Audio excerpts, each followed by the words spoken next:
আসসালামু আলাইকুম দর্শক, দীর্ঘ 50 বছর পর পাকিস্তান থেকে একটি কার্গো জাহাজ এসেছে বাংলাদেশের চট্টগ্রাম বিমানবন্দরে। আপনারা জানেন যে বর্তমান সরকার পাকিস্তানের সাথে বাংলাদেশের যে বাণিজ্য সেটা উন্নতির লক্ষ্যে কাজ করতেছে। তারই ধারাবাহিকতায় প্রথম কোনো একটি জাহাজ পাকিস্তান থেকে পণ্য নিয়ে বাংলাদেশের চট্টগ্রাম বিমানবন্দরে আসলো। এটা নিয়ে ভারতের বিভিন্ন নিউজ মিডিয়া তারা উদ্বিগ্ন। ভারতের ভিতরে এটা নিয়ে বিভিন্ন রকমের প্রোপাগান্ডা ছড়ানো হচ্ছে। তারা উদ্বিগ্ন প্রকাশ করেছে যে বাংলাদেশের সাথে পাকিস্তানের সম্পর্ক কেন ভালো হবে, কারণ তারা বাংলাদেশকে একটি স্বাধীন সার্বভৌম রাষ্ট্র হিসাবে মানে না। তারা বাংলাদেশকে মনে করে একটা প্রদেশ। ভারতের কখন কোন বন্দরে কোন জাহাজ এসে ভেড়ে, তারা ইসরায়েল থেকে কী পণ্য কিনে, তারা অন্যান্য রাষ্ট্র থেকে কী পণ্য কখন কিনে নিয়ে আসে, কোন জাহাজ কখন আসে, সেটা নিয়ে বাংলাদেশের কিন্তু কখনোই মাথা ঘামায় না। সেটা নিয়ে বাংলাদেশের মানুষ কখনোই কোনো প্রশ্ন করে না। কিন্তু বাংলাদেশের ভিতরে কখন কোন জায়গা থেকে পণ্য আসবে, কখন কোন জায়গা থেকে জাহাজ আসবে, সেটা একান্ত বাংলাদেশের ব্যাপার। সেখানে ভারত কেন মাথা ঘামাবে? কারণ ভারত এখনও তারা মনে করে বাংলাদেশে কোনো জাহাজ আসতে হলে তাদের কাছে থেকে অনুমতি নিতে হবে, নয়তো পাকিস্তানের জাহাজ কেন বাংলাদেশে আসবে, সেখানে কি নিয়ে আসছে, কি না নিয়ে আসছে, এরকমের বিভিন্নভাবে তারা উদ্বিগ্ন প্রকাশ করে বাংলাদেশের সম্পর্কে। তারা বাংলাদেশের ব্যাপারে মাথা ঘামানোর চেষ্টা করে। এবং শুধু কি তাই নয়, এমনকি বাংলাদেশেরও কিছু মাথা মোটা আছে, তারা বিভিন্নভাবে এটাকে আপনার প্রকাশ করেছে। বিশেষ করে ফেসবুক, সোশ্যাল মিডিয়া, ইউটিউবে তারা বিভিন্নভাবে তথ্য তুলে ধরতেছে যে বাংলাদেশে কেন পাকিস্তানের জাহাজ আসবে।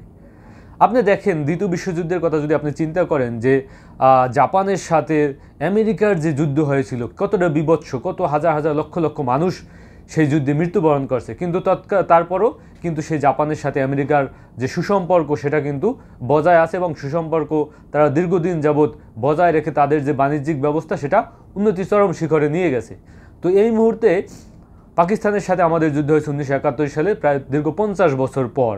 যদি আমরা তাদের সাথে সুসম্পর্ক বজায় রেখে তারপর যদি তাদের সাথে কোনো বাণিজ্যিক চুক্তি করতে পারি, যেটা আমাদের কাছ থেকে আমাদের এবং আমাদের দেশের উন্নতির লক্ষ্যে কাজ করবে। যেমন আপনি ভারতের কথা যদি চিন্তা করেন, ভারত কখনো পেঁয়াজের সিন্ডিকেট করে, এখন আবার বিদ্যুৎ, যে আদানির বিদ্যুৎ, তারা বিদ্যুৎ আটকে দেওয়ার হুমকি দেয়, এইটা করে কখনো আলু আটকে দেওয়ার হুমকি দেয়।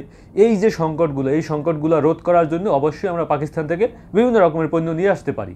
এবং ইতিমধ্যে আপনারা জানেন যে আমরা নেপালের কাছ থেকে বিদ্যুৎ আমদানির যে প্ল্যান পরিকল্পনায় অন্তর্বর্তীকালীন সরকার হাতে নিয়েছে। কারণ কখনোই কোনো একটি পণ্য বা কোনো একটি সেবার প্রতি যখন আপনি একটি প্রতিষ্ঠান বা একটি দেশের প্রতি নির্ভরশীল হয়ে যাবেন, তখন ওই দেশের কাছে কিন্তু আপনি ধরা থেকে যাবেন। তো যখনই এটা ভারসাম্য রক্ষা করবেন, যে আমি ভারত থেকে একটা পণ্য পাইতেছি না, আমি পাকিস্তান থেকে নিয়ে আসবো। আজ আদানি বিদ্যুৎ বন্ধ করে দিছে, আমি যেন নেপাল থেকে বিদ্যুৎ নিয়ে আসতে পারি, অথবা আমাদের দেশের ভিতরে যেন বিদ্যুৎ উৎপাদন করে মোটামুটি টানাপোড়েনের জায়গাটা অন্তত আমরা যেন সামঞ্জস্য নিয়ে আসতে পারি। তো এই যে অল্টারনেটিভ পথগুলো আওয়ামী লীগ দীর্ঘ 16-17 বছর ক্ষমতায় থাকায় শুধুমাত্র আমরা ভারতের উপর নির্ভরশীল ছিলাম। শুধুমাত্র ভারত দিলেই আমরা পেতাম। ভারত পেঁয়াজ আটকে দিয়ে আমরা সিন্ডিকেট তৈরি করা হলো।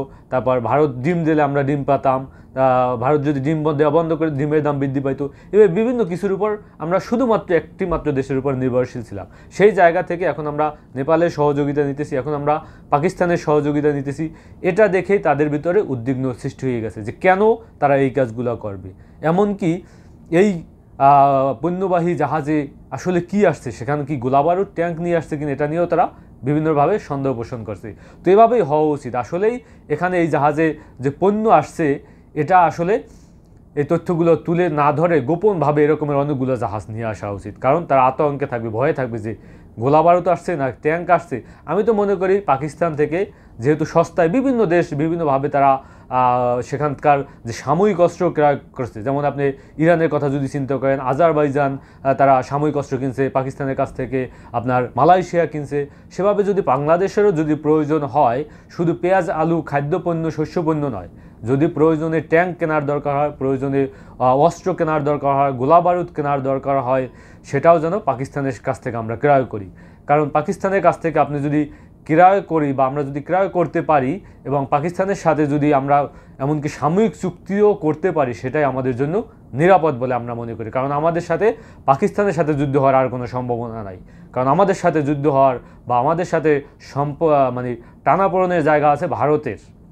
ভারত আমাদের দেশে আইসা আধিপত্য বিস্তার করে, সেই আধিপত্য বিস্তার করা বা তারা যে আমাদের সাথে বিভিন্নভাবে আমাদের দেশের প্রতি তাদের যে মতাদর্শ চাপিয়ে দেওয়া অথবা তাদের যে মতাদর্শ সেটা বাংলাদেশে এসে তারপর বাস্তবায়ন করার চেষ্টা কিন্তু তারা বিভিন্ন সময় করে থাকে। তো সেই জায়গা থেকে ভারতের সাথে সম্পর্কের অবনতি হওয়ার একটা সম্ভাবনা থেকেই যায়। তো সেই জায়গা থেকে পাকিস্তানকে এই মুহূর্তে পাকিস্তানের সাথে সুসম্পর্ক বজায় রাখা, তাদের সাথে বিভিন্নভাবে সাময়িক চুক্তি করা, সাময়িক পণ্য, এই দ্রব্যমূল্য বিভিন্ন পণ্য ক্রয় করার প্রয়োজন এবং তাদের সাথে সম্পর্ক বজায় রাখা এবং বাণিজ্যিক সম্পর্কে এভাবে সমুদ্রের মাধ্যমে যদি আমরা বিভিন্ন পণ্য নিয়ে এসে বাংলাদেশের সংকট নিরসন করতে পারি সেটাই হওয়া উচিত বলে আমি মনে করি। তো সেই জায়গা থেকে আমরা আশা করি পাকিস্তানের সাথে আমাদের সুসম্পর্ক বজায় থাকবে এবং বাণিজ্যিক যে ব্যবসা বাণিজ্য পাকিস্তানের সাথে এই প্রথম জাহাজ আনার মাধ্যমে যে শুরু হয়েছে সেটা যেন বজায় রাখার চেষ্টা করা হয়। আসসালামু আলাইকুম।